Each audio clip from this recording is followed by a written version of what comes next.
This is Amanda in East Sussex. Amanda, how are you doing? Hi, Ian. Hello. I'm good. Thank Good. you. What are your thoughts? Okay. Well, just very quickly on the back of what you were just saying, I think the thing that most people forget with all of this since the pandemic started is that we're constantly, on a day-to-day basis, being fed by the government through the mainstream media, not through talk radio. I'm not talking about you guys, but through the rest of the mainstream media, we are being fed a lot of propaganda and fear-mongering to be able to keep us in check as the government wants to be able to continue with, having us Sure. behave in the way that they want us to behave. How do you think that works though? Because I work in newsrooms and I know these guys that work in other newsrooms, and most of them are just kind of people like you and me, Amanda, who go, right, what's the story today? This is what we do. And this is what we're covering. They're not listening to like some greater power, if that makes sense.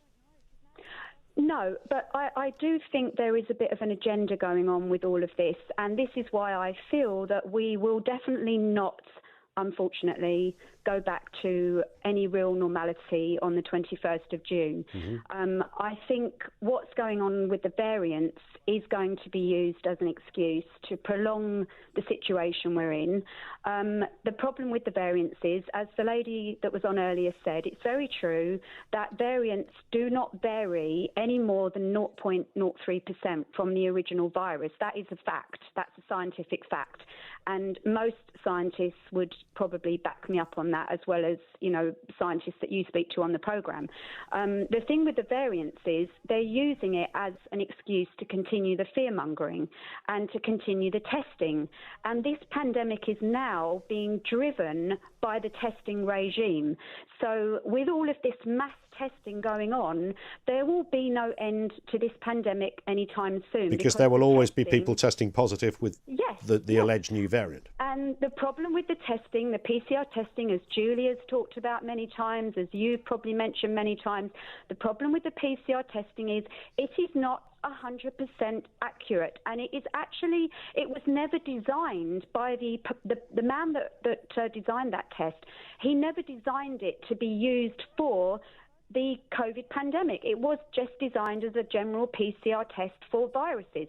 So in other words, when you are tested with it, when you use it to test with, it's picking up other viruses that have been in your body before. Yeah. I had a guy on from crikey, what was his name now? Professor from I think it was Cambridge University, could have been Oxford, but certainly right up there. And this was months ago, and he was saying it's ridiculous that we use these tests. I mean, he was absolutely incandescent, and he said that, and it's a line I often quote, but he said if a medical student or a science student wrote it in a dissertation, they'd be kicked out of university because it's such a ridiculous test.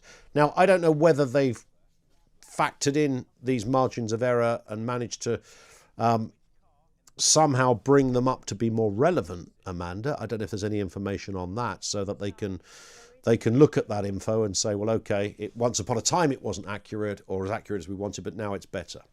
No, there's been no change.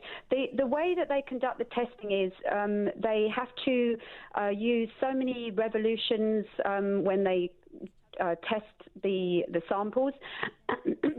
Excuse me, and the revolutions that they're using are what are creating many more false positives than there would normally be. So in other words, we're getting higher numbers of testing positives, but it's not an accurate reflection of who really has the virus. So in other words, it's just giving a false impression all the time of what this pandemic really is and the stage that we're at with it. Okay. No, I got it, Amanda. I step in for no other reason than time, but thank you for that, Amanda in East Sussex. Exile F says, you're missing the point. The powers that be have decided to excommunicate Mike Yeadon.